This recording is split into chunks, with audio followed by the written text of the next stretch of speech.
Ali? Bom, então, como eu estava dizendo antes da transmissão, a psicanálise, digamos assim, foi uma das maneiras que o Zé Geraldo tentou buscar para se explicar, principalmente. Eu havia dado como, digamos, indícios disso, ou provas, dependendo de como se vê, a própria tese de encerramento do curso de medicina dele, também o próprio livro Território Humano, na primeira versão, e na própria carta Minha Filha em Prantos, que é então essa espécie de inventário dessas crenças, aparece no próprio uso da linguagem. Ele usa várias vezes o termo sublimação e recalque, por exemplo, que são típicos da psicanálise, para tentar se explicar. Com isso, a gente pode, de certo modo, retornar um pouco para a infância ou para a vida do Zé Geraldo, se o meio familiar mais imediato, que lhe dá então uma visão de mundo, era essa visão de mundo burguesa, que ele teve que viver, teve que lidar com isso, e de certo modo levou a essas percepções de vazio e de buscar uma explicação para si mesmo. A psicanálise é óbvio que já não veio propriamente do meio familiar, mas já é fruto de uma educação. O meio educacional do Zé Geraldo, a educação dele propriamente dita, ele era um sujeito estudioso, bastante culto.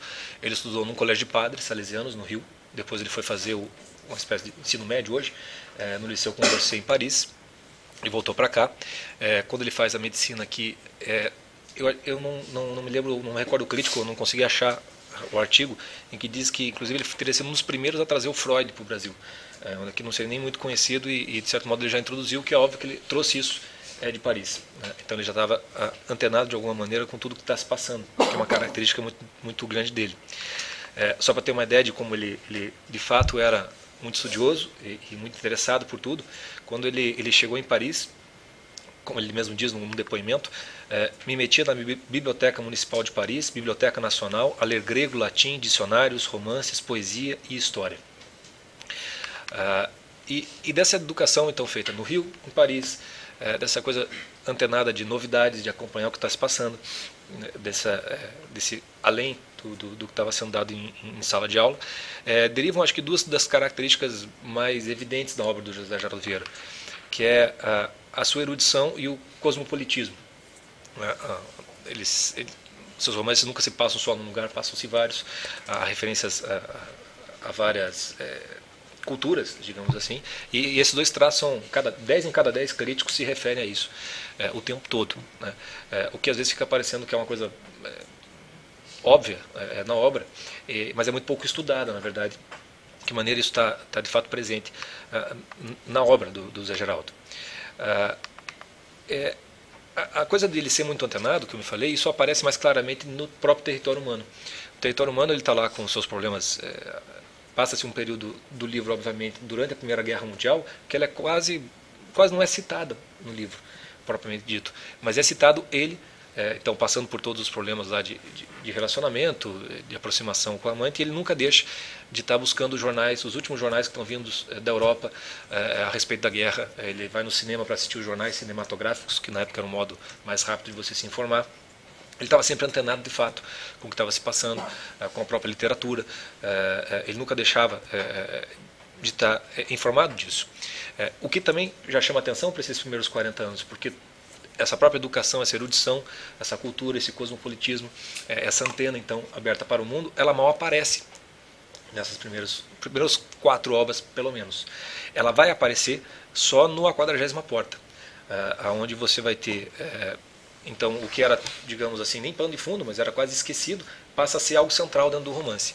A 40ª Porta ela se passa da Primeira Guerra até a eclosão da Segunda, e essas guerras são mais do que um cenário, ou um momento, o tempo do romance. É um personagem, efetivamente. Ocasião para muitos dos personagens do livro darem o salto para atravessar a tal da 40ª Porta, que vou deixar para outras apresentações para falar um pouco disso.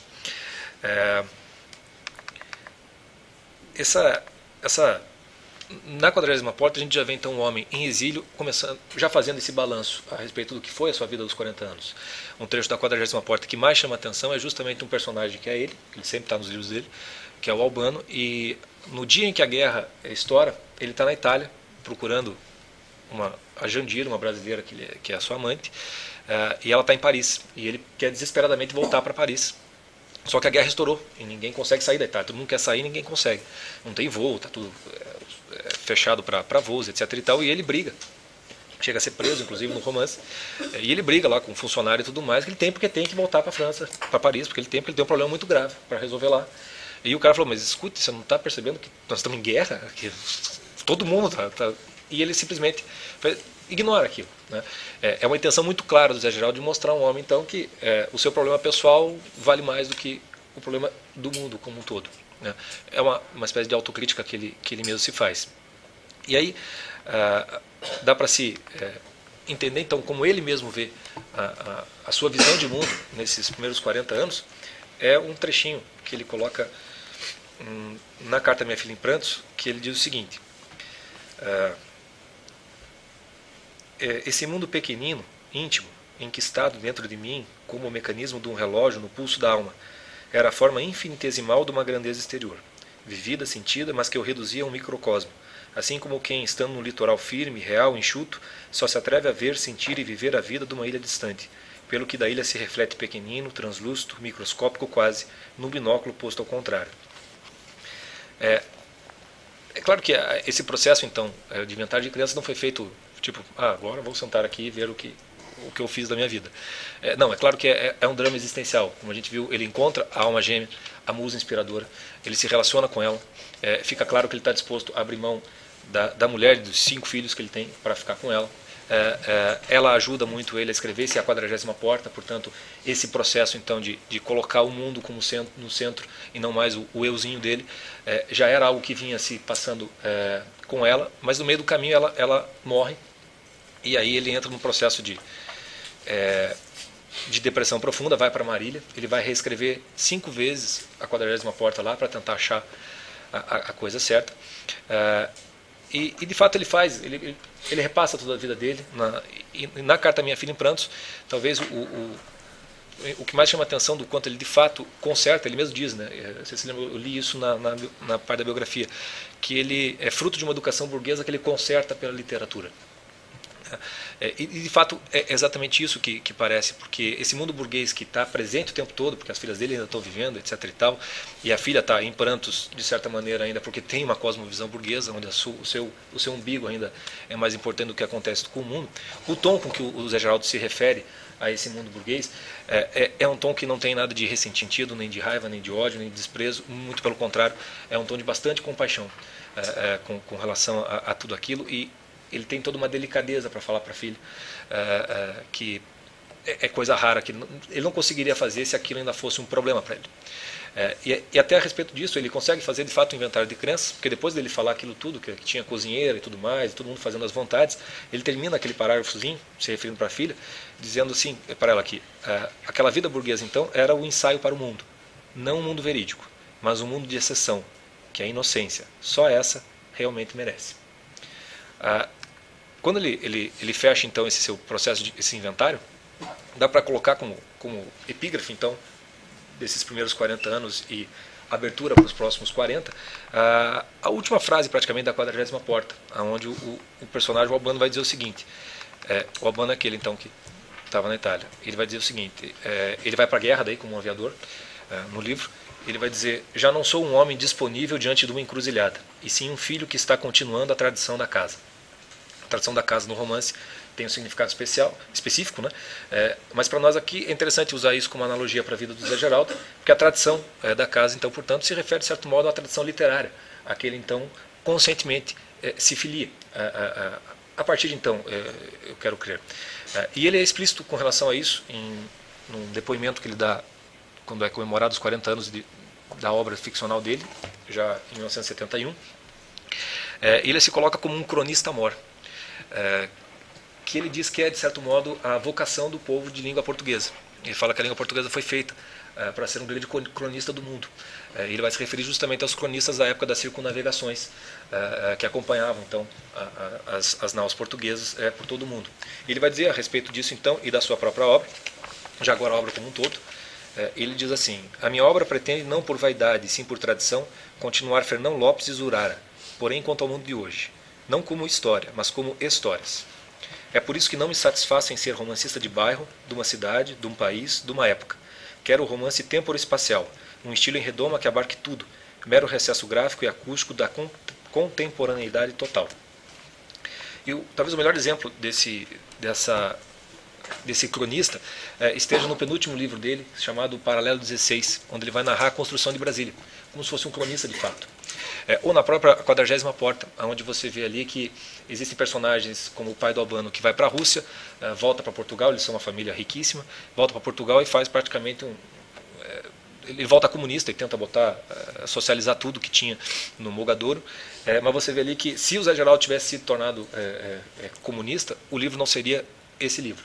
Ele simplesmente conta o que está se passando. Existem pessoas que vão para lá voltam desse jeito, podem ser contaminadas assim, ou o inverso. Ele de fato se torna então um grande cronista. O que nos leva então àquela pergunta: que mundo esse cronista tinha diante de si ali naquele período? Principalmente a partir da Segunda Guerra. E em todos os momentos, a partir daqui, é sempre bom lembrar, agora vamos começar a tatear mais no escuro. Os elementos já começam a faltar porque a gente ainda não conseguiu todos possíveis de serem conseguidos.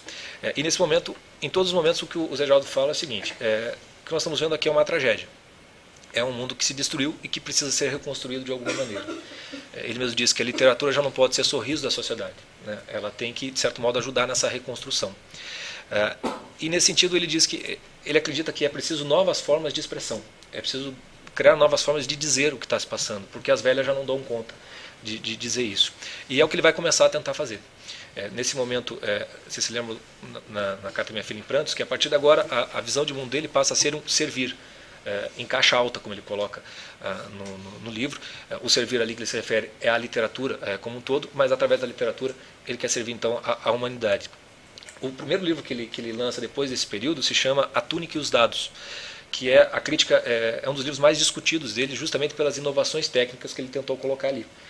É um livro que a gente ainda não leu, então não dá para a gente falar muito a respeito, pelo menos por enquanto. Mas mais do que isso, ali entre 1943 até 1956, enfim, ele já fazia isso antes, mas ele continua acompanhando todas as discussões literárias, tudo que está sendo falado a respeito disso. Ele tem uma coluna no jornal onde ele fica sempre atualizando o povo brasileiro do que está sendo discutido, atualizando a respeito da literatura no exterior, principalmente da França, né? E uma das discussões que ele mais acompanha de perto é justamente sobre os rumos da técnica do romance, da literatura como tal. E ele então se coloca então também como um dos agentes dessa procura por um novo modo de dizer o que estava se passando. E quando chega em 1956, tem um artigo, ele vai citar o Sartre, que de certo modo está resumindo o que está se falando na França, o que está tentando se buscar com essa nova forma de dizer, ou de, em tese, renovação. E o Sartre ele vai dizer o seguinte, que na verdade agora é uma época de se fazer anti-romance. E esse anti-romance seria o seguinte: conservar as aparências e contornos de romance, realizando obras de imaginação que apresentem personagens fictícios que nos contem suas histórias, porém para melhor nos decepcionarem. Trata-se de contestar o romance por meio dele mesmo, e de o ir destruindo à medida que parece que ele estaria sendo fabricado.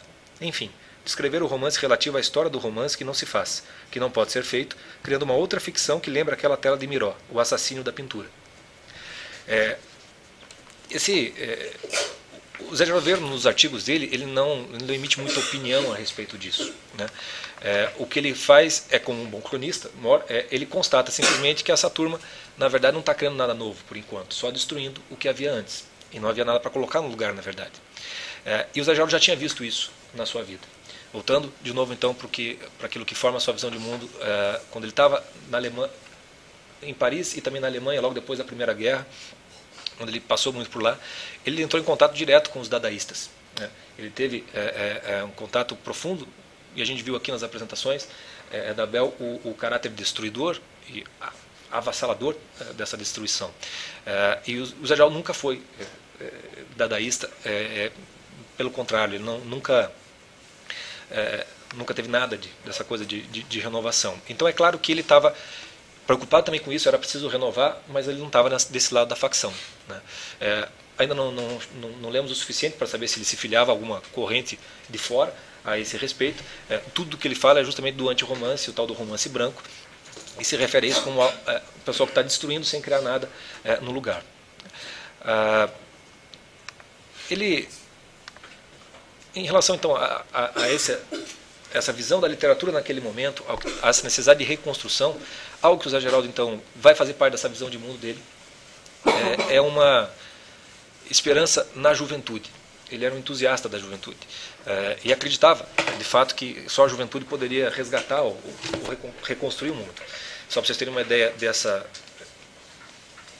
desse entusiasmo dele, na carta Minha Filha em Prantos, já lá em 43, então, ele dizia o seguinte: depois da população do globo anda aturdida e perplexa com o que se passa na guerra, ele diz assim: mas a mocidade há de salvar o mundo. Vejo em vós, por exemplo, linhas de força, de alegria, de entusiasmo, de alento, formando campos de imantação que agem fibrilarmente. É que não sois vós, a juventude, responsáveis pelo que aí está, mas sois a garantia física e ética de que isso será consertado, pois tendes corpo com sangue e almas com fogo. Ele vai acreditar nessa coisa da própria juventude, só que aí nós estamos em 1956, mas é no período que ele está falando desse antirromance. Então, o período, de certo modo, ele tentar fazer parte dessa juventude que renova, que reconstrói, de certo modo já passou. Ele já está beirando 60 anos, já não é, obviamente, um jovem, e, de certo modo, ele se coloca, ele meio que se aposenta, vamos dizer assim, ou pelo menos acredita que já não é ele quem vai poder fazer levar isso adiante. Então, é como se o Zé Geraldo falou: disso aí eu não vou conseguir participar. E tem na mesma entrevista em que ele fala do avô dele, ele vai falar justamente disso, desse período, então, em 56, a respeito, então, dessa relação dele com a juventude, mas desse entusiasmo dele pelos jovens, pelos novos autores. Ele diz o seguinte: pertenço à geração velha. Sempre me dei melhor na minha biblioteca, trabalhando sossegado, do que quando me transplantam para um cenário público. Cumpri como pude minha missão literária, sem vaidades, sem lutas, sem querer uma hegemonia. Agora me revejo nas gerações novas, que me fazem reviver os tempos da Primeira Grande Guerra. Mas noto que já vou sobrando neste pós-guerra em que a era atômica exige outros módulos literários. A pauta da novelística brasileira é extensa e nela se vão escrevendo grandes nomes e grandes temas. Confio muito na latitude e na profundidade da literatura nacional. E vou passando sem melancolia para o setor dos assistentes, certos de que minha tarefa foi um pequeno percurso dentro dessa quilometragem onde novos pilotos já estão trabalhando em travessias a jato. Eu debaixo os olhos, é que está um xerox muito ruim, os olhos emocionados nesse cemitério de navios que é a minha obra encalhada no litoral, diante do mar por onde cruzam quadrimotores funcionais que devoram o tempo e o som. Alegro esse meu estado de alma que vacilo de chamar velhice, pois o entusiasmo das tarefas me proíbe de me aposentar. De fato, ele não vai se aposentar, ele ainda... Nesse período ele já está escrevendo O Terreno Baldio e ainda vai lançar mais outros dois livros. O que muda agora então é que se ele já não é mais um agente dessa reconstrução, digamos assim, do mundo, dessa visão, ele passa a contribuir de uma outra maneira, como propriamente um intelectual. Numa outra entrevista, ele vai falar a respeito da função do intelectual. Nesse período também é de 56, essa uma outra entrevista, ele diz o seguinte: a pergunta é como deve se comportar o intelectual em face do momento presente. E ele diz assim: o intelectual deve comportar-se como toda criatura consciente, isto é, lutar o quanto puder para que o mundo e a sociedade caminhem para tempos melhores, para a segurança coletiva, para a justiça social, para a formação de um clima de opinião universal que torne a guerra impossível, condenada como crime monstruoso. Os intelectuais, que têm a obrigação de ver mais longe, têm também o dever de trabalhar para isso. Permanecer de braços cruzados como um faquir ou um bonzo, refestelado na clássica e desmoralizada Torre de Marfim, seria de supremo ridículo se não fosse um crime. Aqui vale a pena só, de en passant, falar, vocês devem ter estranhado esses termos segurança coletiva e justiça social, que já se tornaram chavões, na época não eram tantos. De certa maneira, o Geraldo passou por um período de esquerdismo, né? Logo desse ímpeto dele, depois da carta Minha Filha em Prantos, ali, ele chegou a se filiar ao Partido Comunista, se deixou lançar como candidato a deputado. Até onde eu tinha informação, ele havia desistido da candidatura, participar de comício, mas desistido. Mas nessa entrevista mesmo, aliás, uma outra, ele diz que ele participou das eleições e teve 200 votos. E aí até o repórter pergunta: você acha que um intelectual tem que se meter em política? Ele fala: acho que sim, mas olha, eu não dou para isso não. Estou fora dessa. Então, de certa maneira, é um esquerdismo. Agora, pode ser aquele esquerdismo típico de alguém que, de certo modo, para não se indispor naquele período. A gente sabe mais ou menos a história do Carpo aqui e do quanto essa aproximação com os esquerdistas parecia uma necessidade. Então, é algo muito nebuloso ainda para a gente. Só quis trazer essa notícia De fato, ele tinha certos pendores esquerdistas, mas não era nada grave, nada que contaminasse a obra dele. Mas é verdade. A partir de então, ele abre o leque, ele vai continuar escrevendo, mas ele vai se tornar então agora crítico de arte e vai também se tornar professor. Então, se ele apostava muito na juventude, ele também sabia que essa juventude precisava ser ensinada. Ele começa a ter uma tarefa propriamente pedagógica. E ele vai ser muito criticado pelas suas críticas de arte, porque muitos vão dizer que o tom professoral dele era tão incisivo que muita gente detestava ler as críticas deles porque detestava se sentir sendo ensinado por ele. Ele também tinha, em todos os artigos do jornal, a intenção de trazer as atualidades para informar, de fato, o público do que estava se passando, e, de fato, a missão dele passa a ser mais pedagógica. O problema é que, em 1957, ocorre um fato bastante significativo na vida dele, que ainda eu não tenho ainda, a gente não tem condição ainda de avaliar com profundidade, mas surge um movimento de jovens, naquele período, os jovens revisionistas, que iniciam um processo de revisão então de toda a cultura brasileira da época. Eu não sei se isso foi muito significativo, se foi algo muito localizado em São Paulo. O que se sabe é que muitos dos artistas então consagrados da época foram então tentaram se destroná-los, né? Então eles pichavam a cidade. Então, por exemplo, o Di Cavalcanti, que era um pintor famoso, eles pichavam acho que na calçada da Biblioteca Municipal, onde era o ponto de encontro desses revisionistas, picharam assim: Di o Gordo. Só para se referir que é só isso que o cara era. No Zé Geraldo foram na frente da casa dele e picharam na calçada: morreu José Geraldo Vieira. Ponto. Viva o romance brasileiro. Ponto de exclamação. Isso abalou profundamente o José Geraldo. Ele ficou muito deprimido com aquilo. Em 57 ele tinha uma proposta para se lançar as suas obras completas para uma editora. Isso acabou não acontecendo, mas nesse período ele estava procedendo a uma revisão da obra dele. E ele dizia que estava cortando tudo que ele considerava supérfluo, né? E muito desse supérfluo era aquele sentimentalismo exacerbado, de certo modo, que ele estava falando.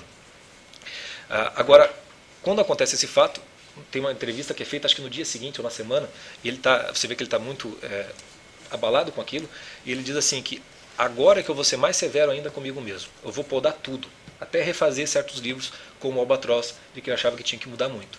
Então é um evento muito significativo, porque isso entra na história da obra dele e ele reescreve, de certo modo, essa obra toda dele para trás. E já é quase... Depois disso, ele vai escrever O Terreno Baldio, Paralelo 16 e A Mais Que Branca. Então, praticamente, todo o grosso da sua obra está para trás. E ele, então, é como se fossem dois escritores. O primeiro, que vai até então, e esse segundo, que reescreve tudo, de certo modo, o que passou. Não que ele mude as histórias, mas ele muda muita coisa. Eu já vou ler um trechinho para mostrar o que é que ele tira dessa obra. E isso é óbvio que há um impacto na sua visão de mundo. É um sujeito entusiasta pela juventude que vê a juventude se voltar contra ele. Bom, para ter uma ideia do que isso impactou na obra, e o Zé Geraldo voltou em outros momentos da vida dele a revisar, tem algo da visão de mundo dele que eu ainda não falei, que é justamente quando ele estava nos padres salesianos, ele tinha uma educação católica e ele tinha até certos pendores místicos, ele queria ser padre quando era criança e tudo mais, aquilo desapareceu claramente, mas ele sempre foi um sujeito cristão católico, e para vocês terem uma ideia de como esse catolicismo, esse cristianismo, depois daquela depuração em Marília, permaneceu viva com eles, tem um trecho que para mim é um dos mais belos do livro da 40ª Porta, que eu gostaria de ler, só um trechinho, que dá uma ideia então daquele sentimento exacerbado de sofrimento que ele passou, de fato, realmente, e do quanto isso foi então purgado naquele exílio em Marília. Tem um personagem aqui, ele está se referindo a Brígida, que é a mãe do Albano, e a mulher do Gonçalo, e ambos são, o pai e o filho foram para a guerra, cada um para a Primeira Guerra, outro para a Segunda Guerra, de certo modo se mandam no mundo, e ela fica então sofrendo. E o sofrimento dela, o narrador que está dizendo, é o seguinte: é um sofrimento alheio à superfície e à estrutura do seu corpo. Nem pode jurar que esteja na alma. Talvez esteja entre o corpo e a alma, dissociando-os como um forro. Se quiser, com os seus dons de inteligência, os seus recursos de sensibilidade, por meio de imagens, descrever a alguém em que consiste esse sofrimento, não poderá fazê-lo, porque é informulável e irredutível a qualquer definição. Símbolos e comparações não lhe conseguem dar a medida. Com muito escrúpulo e alguma concessão, poderá admitir que certa poesia e certa música, em seus efeitos, se podem comparar a essa angústia. Mas nem isso é preciso, pois o mundo capta esse sofrimento informulável, reduzido a mistério, porque o mundo tem milhares de séculos, o que já lhe deu experiência bastante para saber que não há duas dores iguais, e que mesmo todas juntas, desde a criação até o juízo final, nem sequer se aproximam da paixão de nosso Senhor Jesus Cristo. Se de coisa alguma vale para o mundo o sofrimento, ao menos sirva como prova de identidade que se está nele. Mas às vezes vem em quantidades tais que a criatura fica herniada para a eternidade, por não se poder equilibrar no tempo. Você veja então que essa coisa cristã do Cristo está presente na obra dele. Na primeira parte dos 40 anos está, nessa obra então que é fundamental para essa visão de mundo. Só que aí ele vai fazer então essa revisão. E para vocês terem uma ideia do que é que ele tira, que ele considera supérfluo, claro que isso aqui, lembrando sempre que isso aqui é provisório, não vi todas as mudanças. Na Mulher que Fugiu de Sodoma, no final, tem 3 parágrafos bastante grandes, onde ele está falando em que a personagem, a Lúcia, está de frente de um quadro de Rubens, que é justamente o quadro das mulheres fugindo de Sodoma. Então tem toda uma descrição dela, o que ela está sentindo, vendo aquelas mulheres e tudo mais. E num dos parágrafos, ela diz assim, Lúcia tapou os olhos com as mãos, sentindo sob a polpa dos dedos o relevo desses olhos agora cheios de esferas violáceas e purpúreas. Ficou muito quieta, como quem vai ouvir um conselho estranho, desses que, embora partindo de analogias, se levantam do ser uma vez, mas que tem tal clarividência, tal pujança, que todo ser pasma ante a sabedoria da decisão que vai chegar. Mais para frente daí ela vai dizer o seguinte: então, desamparada de tudo e de todos, vendo a própria tia Marta flou, incorpórea, apagada como comparsa de fundo de cena de tragédia, Lúcia se lembrou daquele único refúgio e aquele único amigo que ainda podia valer. Era ele, o grande esquecido, aquele que aprendera a amar em pequenina, aquele que a irmã Latois dizia ser o esposo, o único que lhe podia valer nessa circunstância atroz. Como pudera, tanto tempo não perceber a sua permanente e total presença, a ponto de ele, se sentindo em sua espera paciente, recalcado, ter resolvido ir sozinho ao encontro de Mário. Tem uma longa cena, então, que ela se refere ao Cristo, propriamente dito. Na revisão, esses 3 parágrafos se tornam um só, que diz o seguinte: tia e sobrinha passaram devagar a certa distância do quadro de Rubens. Mesmo assim, foi como se integrassem por alguns segundos o contexto da tela. Num instante fugaz, houve coerência de analogias. Logo, porém, as duas rumaram para o pórtico, desceram até o fundo e enveredaram para o parque. Tudo mais foi tirado.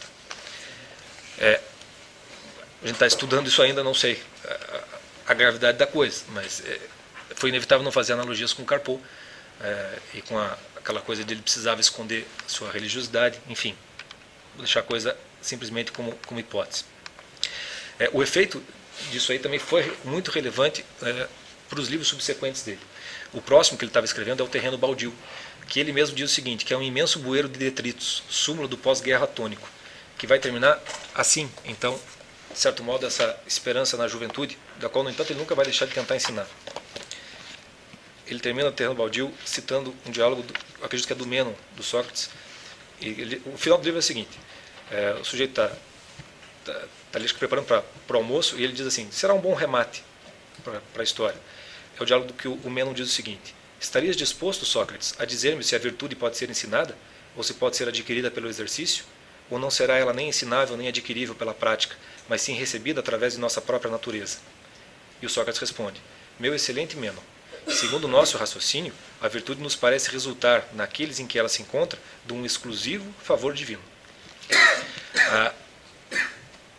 Depois desse Terreno Baldio, que de certo modo então, é essa súmula trágica de tudo que ele estava vendo, ele só vai lançar mais 2 livros em intervalos longos. O primeiro vai ser o Paralelo 16, onde ele vai retratar a construção de Brasília, um livro lançado em 66, e então A Mais Que Branca, que é uma história ocorrida na Bahia, que alguém contou para ele e ele pegou para contar. O que passa a ser interessante aqui, nós estamos ainda em um terreno bem inexplorado, que a Simone até que pesquisou para nós nessa semana, é que esse livro, Paralelo 16, é uma alusão bastante explícita à trilogia americana do João dos Passos, que ele escreveu em 1938. E o João dos Passos é uma das referências e influências do Zé Geraldo. É uma trilogia escrita em 1938, chamada USA.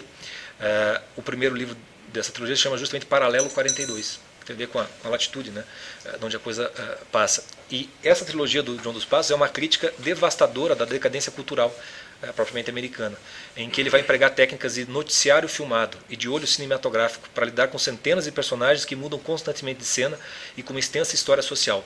Isso é muito dentro do que o Zé Geraldo se via como escritor e o que ele tentava fazer. E o fato de ele chamar o livro de Paralelo 16 já é mais do que suficiente, de que, de certo modo, talvez ele tivesse algo assim em mente, e tentar dar um panorama e tal, talvez, do próprio Brasil. Mas isso ele obviamente não faz, porque o próximo livro é a Mais Que Branca, não há nenhum indício de que isso seja uma continuidade daquilo ali, mas se a gente chegar a alguma outra conclusão, eu volto a falar. Embora então ele tenha sido desiludido com a juventude, feito esse tipo de corte na obra, ele nunca deixou de trabalhar, de escrever então, ainda que diminuísse sua produção literária. Ele nunca deixou de ser professor e crítico de arte, foi assim até o último dia da sua vida, ele foi professor. Quando ele estava na beira da morte, ele até falou para os alunos que ele estava indo se mudar para a Suíça, que ele ia parar de dar aula. Ele fala até para a família também, que ele não fala que ele está morrendo. E quando ele está no hospital, tem um depoimento de uma aluna, não é uma aluna, uma amiga, que o acompanhou no leito de morte, onde ele delirou muito. E ali, no delírio, ela estava ali, ele ficava falando para ela como se ele estivesse dando aula para ela o tempo todo. E são alguns delírios. E daí tem só um trechinho que eu fechei, acho que a apresentação da biografia com isso aqui. Eu só não disse que ele estava em estado de delírio porque eu não sabia ainda, que era isso. Mas basicamente ele fazia assim para ela. Ela estava no leito da morte e ele falou só um trechinho. Escreva, anote aí, disse. Comece abrindo estrelas.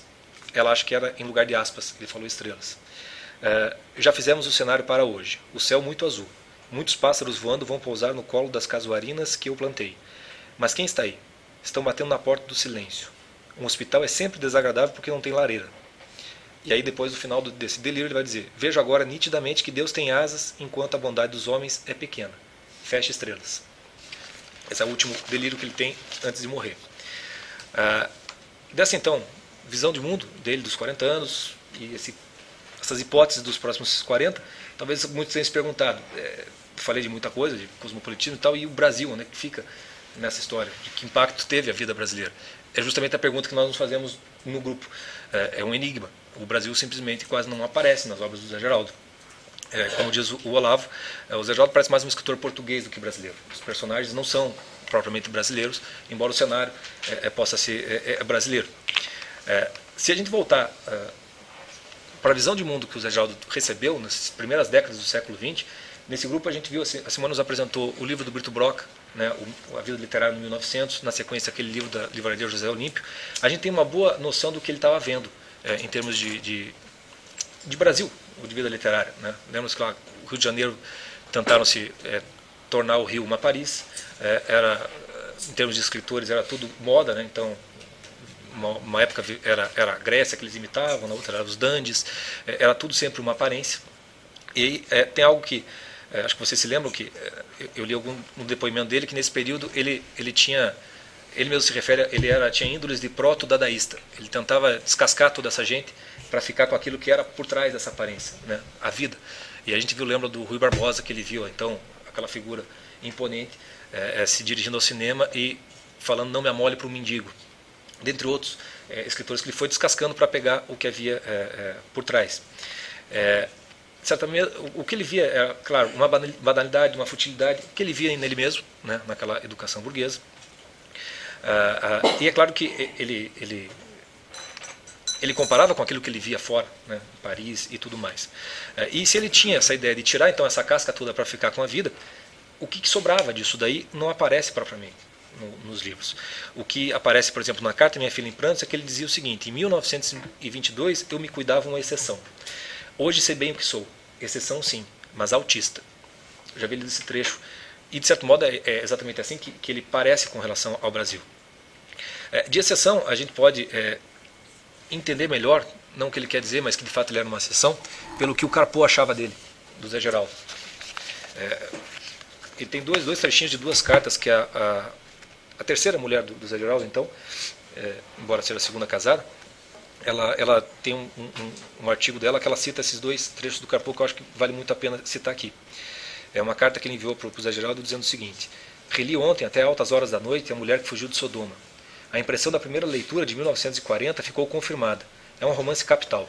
Não pode ser comparado a nenhum outro romance brasileiro, nem a Machado nem a Graciliano, que admiro tanto. É outra espécie. E acho que a renovação futura da arte do romance no Brasil partirá do seu livro. Ou então não se renovará nada. Como você talvez não tenha oportunidade de acompanhar meus artigos, talvez não soubesse que a técnica do romance, não no sentido de truques hábeis do narrador, mas como meio de expressão, constitui uma das minhas preocupações principais. É nesse sentido que releio constantemente Conrad e Henry James, preferindo Stendhal a Balzac. Você é o homem com o qual eu desejaria discutir esses problemas. Numa outra carta ele diz o seguinte: quando me ocorreu o nome de Henry James, foi um eureka, porque James está isolado entre o limitado vitorianismo dos romances norte-americanos de 1880 e o naturalismo regionalista dos de 1920. O reverso desse isolamento não é desprezível. James é o maior romancista, se não o maior prosador da América. Ora, não quero dizer coisas agradáveis a você, mas isso me parece certo. A sua situação na evolução do romance brasileiro é exatamente aquela de Henry James no quadro do romance norte-americano. E quando terei a oportunidade de escrever sobre o assunto romance brasileiro, existem obstáculos a esse respeito, pretendo dizer exatamente isso. Isso dá uma ideia de fato do quanto o Zé Geraldo é uma exceção e uma grande exceção. E com relação ao autismo dele ao Brasil, se nas obras não aparece, acho que vale a pena eu citar só algumas entrevistas dele, no qual de certo modo aparece o modo como ele lidava com um brasileiro. Assim como o Manuel pegou um trecho de entrevista e se referiu a entrevistadores, obviamente não era diferente com o Zé Geraldo. Então, por exemplo, numa entrevista, o sujeito perguntou para ele, primeira pergunta da entrevista: quando foi mordido pelo micuim da literatura? Ainda criança ou já adolescente?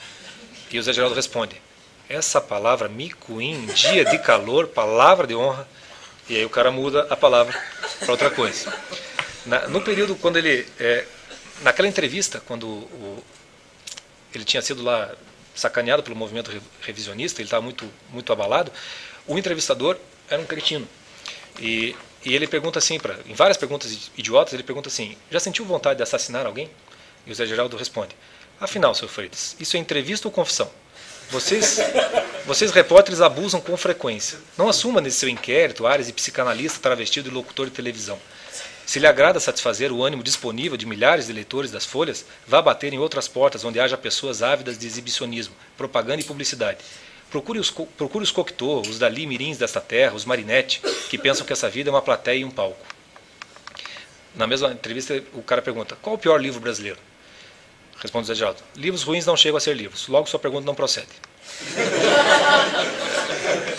Na mesma entrevista: já foi chamado de louco alguma vez? Como se sentiu ao pensar nisso? Já vem você de novo com autossuficiência de locutor de rádio forçar um escândalozinho. E assim vai. Aí tem algo que é interessante, que eu só pegar a coisa certa aqui.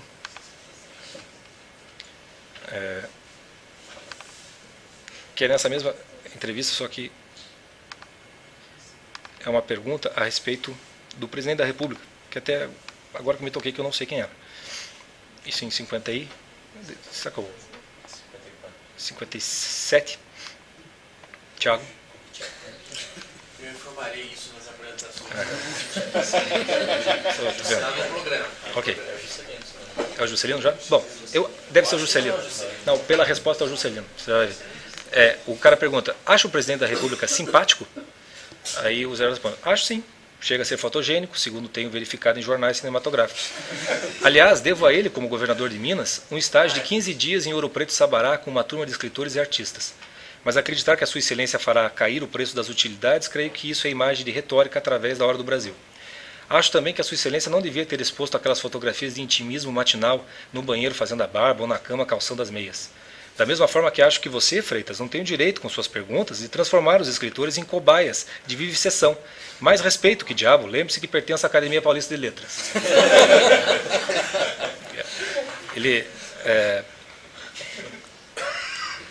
Uma outra pergunta: o que gostaria de fazer se você soubesse que ia morrer dentro de um mês?